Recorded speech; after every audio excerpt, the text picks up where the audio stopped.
puncak pantai Caoco. Ada pulau namanya Pulau Cingku, tempat bermain menghilangkan suntuk. Pantai Barasih alamnya salju, mama bola duduk pasti sana mengantuk. Pulau Penyu di Ampiang Barat, pasir putih negari Kambang. Jika dun sana lai tenaga, kami ucapkan selamat datang.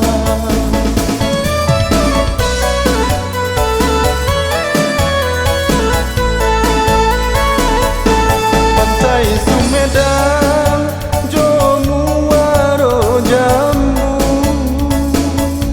dalam negari Balai Salasa.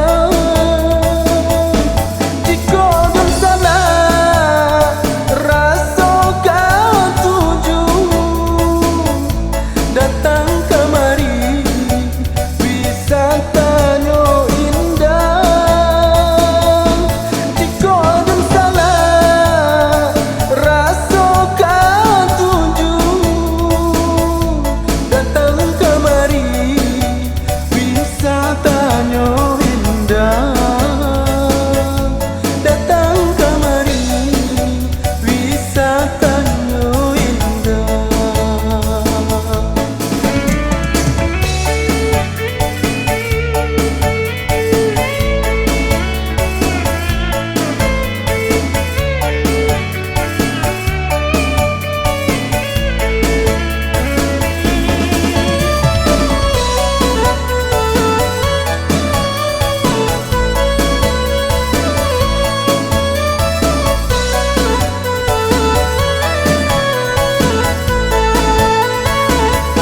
Kawasan Mande terletak di tarusan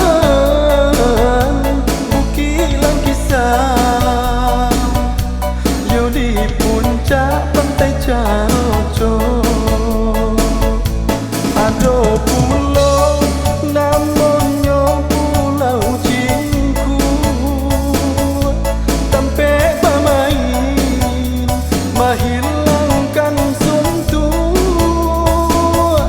Pantai Barasih alamnya salju, mama bola duduk pasti sana mengantuk.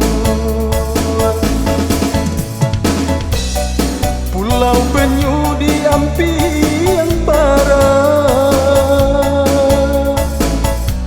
pasir putih